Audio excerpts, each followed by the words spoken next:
낮의 해와 밤의 달도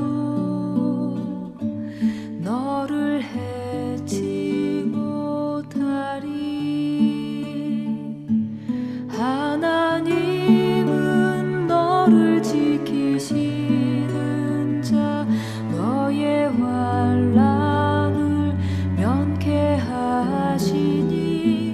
그가 너를 지키시리라.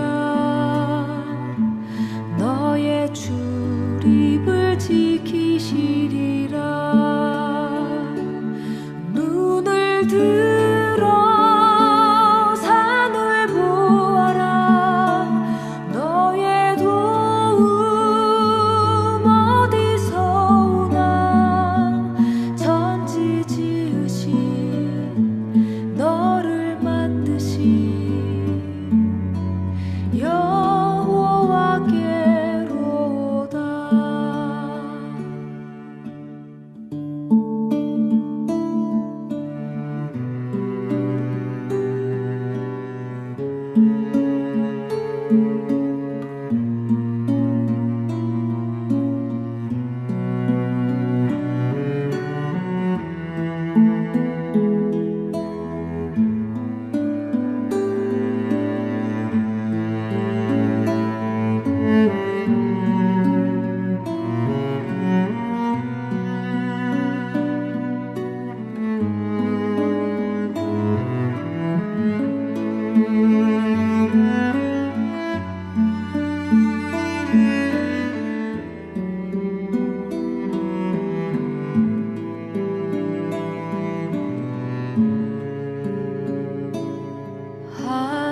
하나님은 너를 지키시는 자, 너의 환난을 면케하시니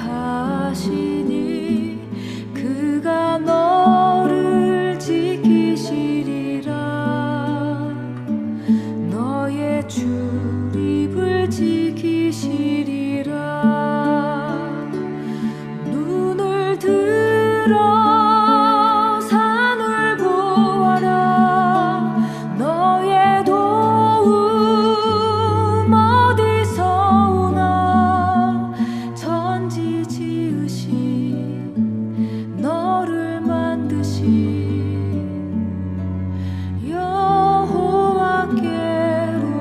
여호와께로다. 천지 지으신 너를 만드신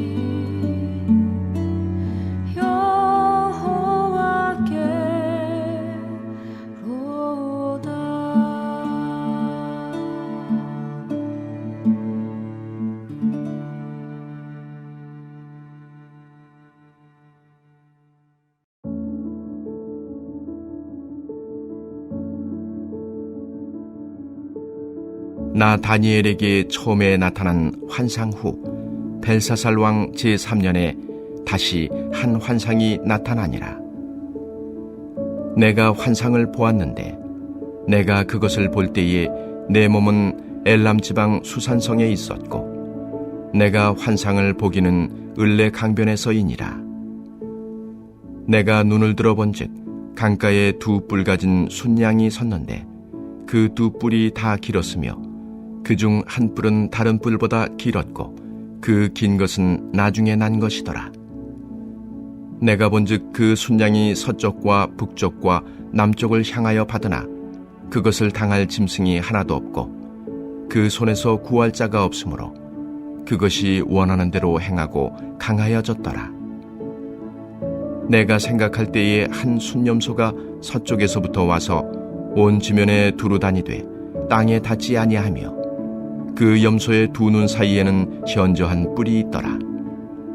그것이 두 뿔 가진 순양 곧 내가 본 바 강가에 섰던 양에게로 나아가되 분노한 심으로 그곳에게로 달려가더니 내가 본즉 그것이 순양에게로 가까이 나아가서는 더욱 성내어 그 순양을 쳐서 그 두 뿔을 꺾으나 순양에게는 그것을 대적할 힘이 없으므로 그것이 순양을 땅에 엎드려뜨리고 짓밟았으나 순양을 그 손에서 벗어나게 할 자가 없었더라. 순염소가 스스로 심히 강대하여 가더니 강성할 때에 그 큰 뿔이 꺾이고 그 대신에 현저한 뿔 넷이 하늘 사방을 향하여 났더라.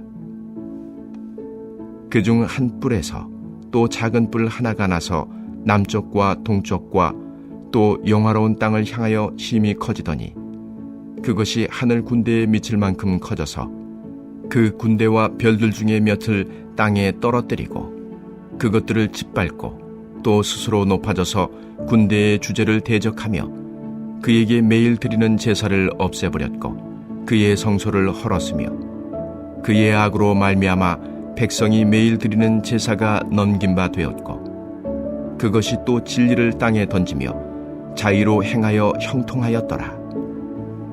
내가 들은즉 한 거룩한 이가 말하더니 다른 거룩한 이가 그 말하는 이에게 묻되 환상에 나타난 바 매일 드리는 제사와 망하게 하는 죄악에 대한 일과 성소와 백성이 내준 바 되며 짓밟힐 일이 어느 때까지 이를고 하매 그가 내게 이르되 2300주야까지니 그때의 성소가 정결하게 되리라 하였느니라.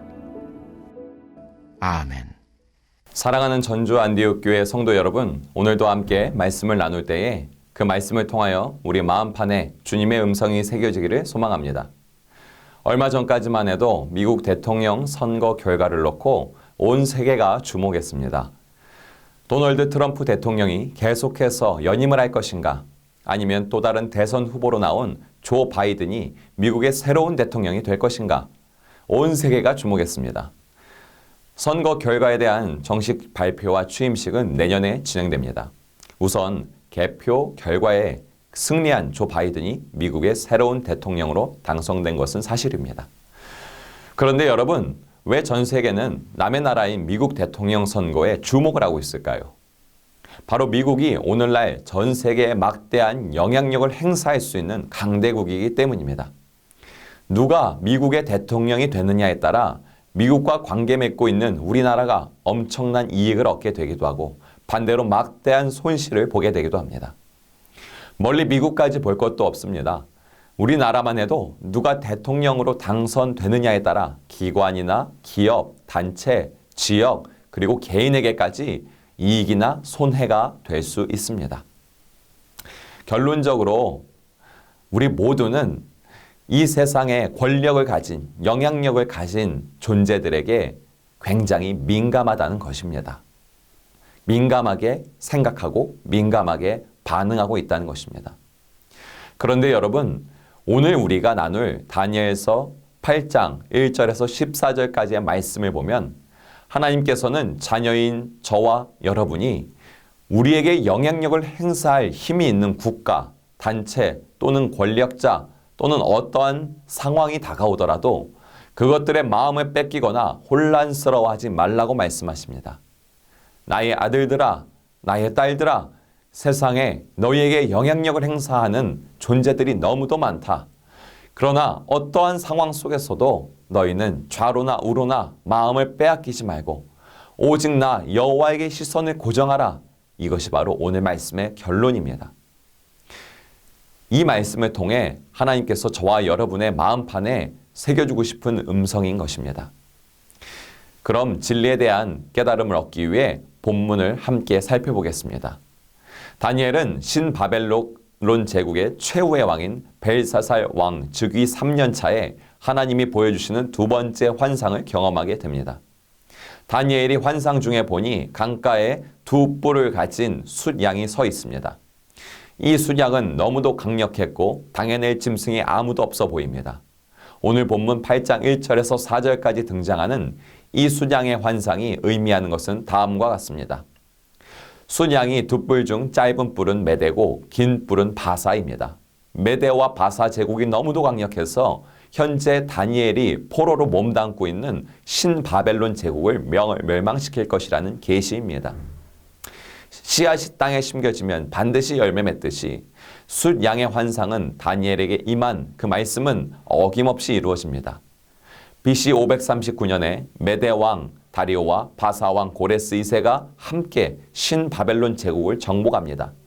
그래서 다니엘 역시 메대왕 다리오의 지배를 받게 됩니다.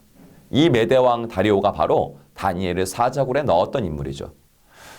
그러나 성경은 메대와 바사가 영원 무궁토록 강력히 통치해 나갔다고 증거하고 있지 않습니다. 오늘 8장 5절에서 8절까지의 말씀을 보면 이번에는 다니엘이 수염소의 환상을 보게 됩니다.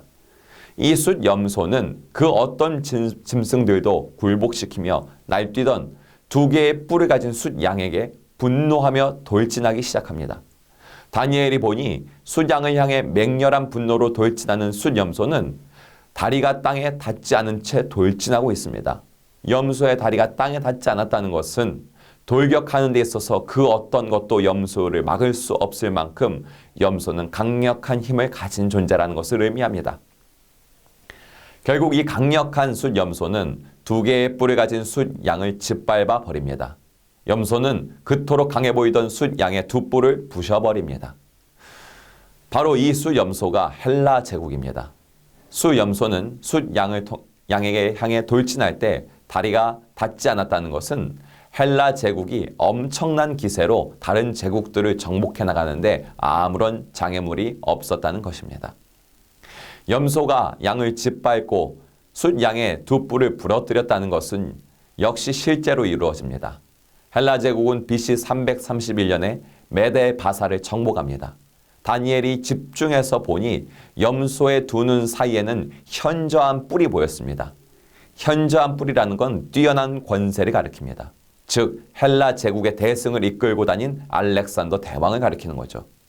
알렉산더 대왕은 유럽, 소아시아, 중동, 중아시아 그리고 인도에까지 정복 전쟁을 펼쳐가며 헬라 제국을 대형 제국으로 이끌어간 그야말로 뛰어난 권세가 있는 현저한 뿔이었습니다. 그런데 다니엘이 계속 보고 있으니 그 현저한 뿔이 부러져 버립니다. 그리고 그 부러진 뿔 자리에 4개의 뿔이 4방향으로 자라기 시작하는 겁니다. 그리고 그 4개의 뿔 중에 한 뿔에서는 또 다른 작은 뿔이 자라기 시작합니다. 이 작은 뿔이 하늘에까지 닿더니 스스로 자기를 높여 하늘에 속한 군대의 주인 행세를 시작합니다. 그리고는 하늘에 속한 별들 가운데 몇 개를 땅으로 내치고 밟아버립니다. 그 작은 뿔은 점점 자신을 스스로 신처럼 높이더니 하나님께 매일 드리는 제사마저 없애버리고 진리를 박해하기 시작합니다. 그런데 이 작은 뿔을 막을 자가 아무도 없이 이 작은 뿔은 계속해서 형통합니다. 이건 도대체 어떤 계시일까요?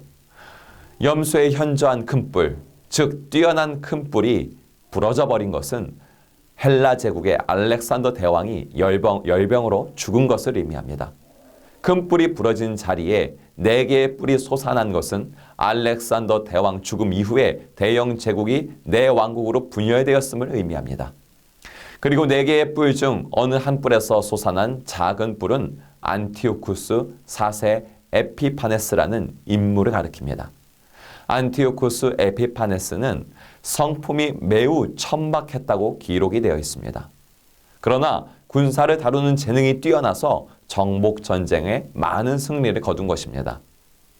이 안티오쿠스 에피파네스가 정복했던 나라 중 하나가 바로 이스라엘 백성이 거주하던 애굽과 바사 지역이었습니다. 안티오쿠스는 이스라엘의 정체성을 말살시키고 헬라 문화를 주입하기 위해 이스라엘이 하나님께 예배드리는 제사를 금지시켜 버렸습니다. 작은 뿔이 스스로 자신을 하늘까지 높이며 하늘 군대의 주인 행세를 하며 별들을 짓밟고 제사를 없앴다. 그러나 그 뿔이 작은 뿔이 형통했다. 이것은 바로 안티오쿠스가 이스라엘이 하나님께 예배드리는 것을 박해하고 자신이 그 영광을 가로챘으나 누구도 안티오쿠스를 막을 수 없었고 오히려 그가 하는 일마다 더욱 번성해 나갔다는 것을 의미하는 것입니다.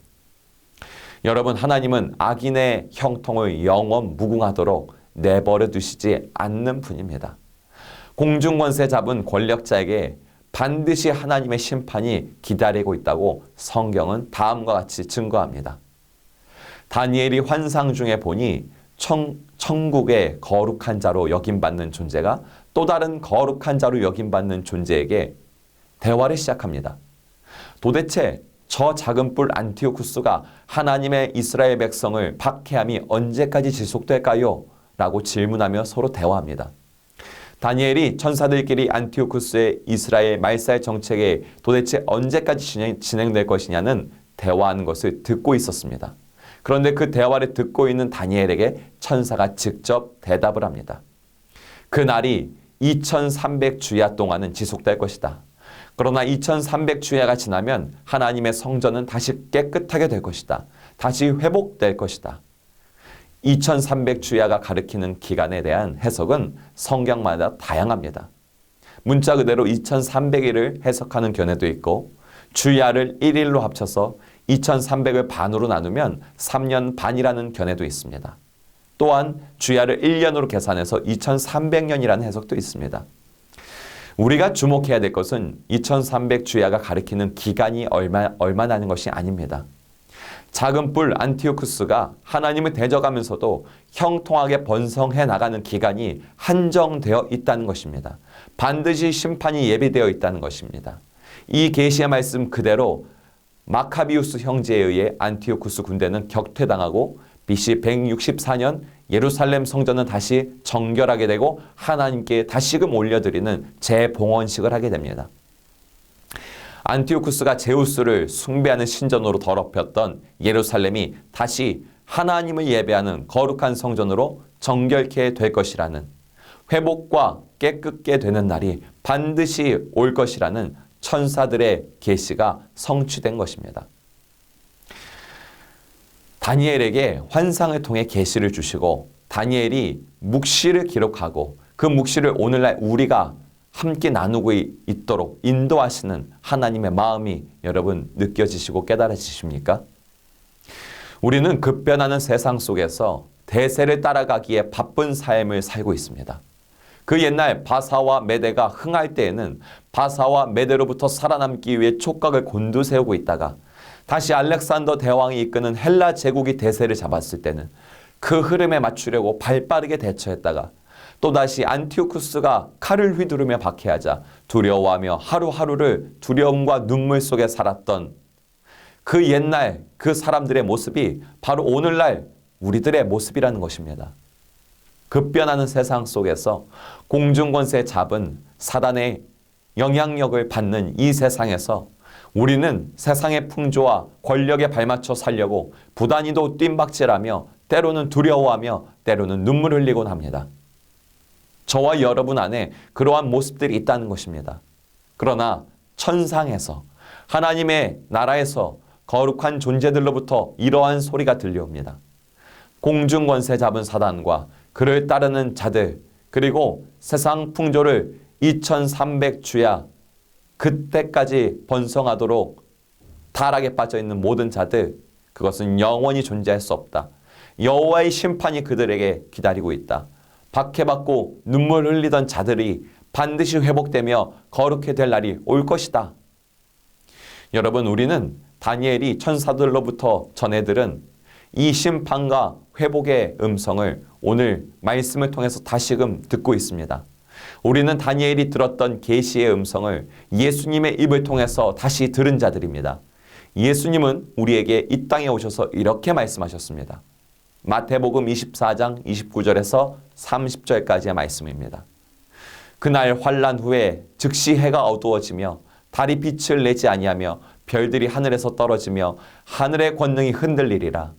그때 인자의 징조가 하늘에 보이겠고 그때 땅의 모든 족속이 통곡하며 그들이 인자가 구름 타고 능력과 큰 영광으로 오는 것을 보리라. 그가 큰 나팔 소리와 함께 천사들을 보내리니 그들이 그의 택하신 자들을 하늘 이 끝에서 저 끝까지 사방에서 모으리라. 아멘. 하나님의 자녀인 우리는 우리의 인생을 뒤흔들 수 있다고 생각되어지는 세상 풍조에 속한 물질, 돈, 학력, 성공, 세상 풍조에 너무도 온 촉각을 세우고 살아갑니다. 우리가 온 마음을 집중해서 시선을 고정해야 하는 것은 그러한 것들이 아니라는 것입니다. 우리가 시선을 고정해야 할 것은 바로 오늘도 살아계시고 오늘도 구원의 역사를 이루어나가시는 역사의 주관자 하나님이라는 것입니다. 우리는 우리의 아들, 우리의 딸들이 직장 상사가 어떤 사람이 될 것인지 이번에 내 자녀를 지도해주는 선생님이 어떤 사람인지 거기에 정신과 마음을 집중하고 살아갑니다. 그러나 이것이 나와 우리 자녀들의 인생을 좌우하지 못한다는 것입니다. 우리 자녀들을 일으키고 하나님 나라의 형상으로 회복시켜 이 땅에서 하나님 나라의 자녀답게 살아가도록 다시금 이끄는 존재는 메데와 바사, 헬라 제국이 아닙니다. 작은 뿔 안티오쿠스도 아닙니다. 그들이 가진 영향력 아무리 막강해 보이더라도 그러나 그것들을 두려워하지 말라는 것입니다. 오늘 수능을 잘 치르고 못 치르고의 여부가 내 아들의 딸과 내 아들과 딸, 내 손자와 손녀의 인생을 좌우한다고 여기지 마십시오. 마음과 정신을 이 땅의 권력자들, 이 땅의 권세자들이 만들어 놓은 제도에 빼앗기지 말라는 것입니다. 우리 자녀들은 우리를 창조하신 전능한 하나님, 역사의 주관자 하나님에 속한 자들입니다. 하나님께서 그분의 계획대로 우리 자녀들을 이끌어 나가실 것입니다. 때로 인생 속에서 박해도 경험할 것이고 때로 두려움과 눈물도 경험할 것입니다. 그러나 하나님은 반드시 아들과 딸들을 회복시킬 것입니다. 정결하게 하실 것입니다. 하나님의 소유인 자녀들은 하나님이 정해놓은 뜻에 따라 이 땅을 살아가게 될 것입니다. 오직 역사의 주관자 되시는 하나님께 마음을 고정하고 시선을 고정하십시오. 온 세상이 코로나라는 작은 뿔로 인해 두려워하고 있습니다. 온 촉각이 거기에 곤두세워져 있습니다. 코로나 질병의 전염을 조심해야죠. 그러나 두려워하지 마십시오. 전염병이 주는 영향력에 마음을 뺏기지 마십시오. 우리는 기억해야 합니다. 코로나 영향력이 아무리 강해도 이 역시 2300주야라는 정해진 시간, 때가 있다는 것입니다. 하나님은 전 세계를 회복시키시고 정결케 하실 약속의 때를 정해놓으신 분입니다. 이것이 하나님의 말씀입니다. 오늘도 그 약속의 말씀을 붙들고 역사의 주관자 되시는 하나님께 마음과 시선을 고정하는 전주 안디옥교회 성도들 되시기를 축복합니다. 함께 기도합시다. 세상 풍조에 코로나라는 전염병에 내 삶에 영향력을 행사하는 그 어떤 것에 마음을 빼앗기지 않겠습니다. 오직 역사의 주관자 되시는 하나님만을 바라보겠습니다. 오늘 수능 시험을 보는 우리 자녀들이 인생의 주인 되시는 하나님을 바라보고 믿음으로 충만하여 시험에 임하게 하소서. 아멘.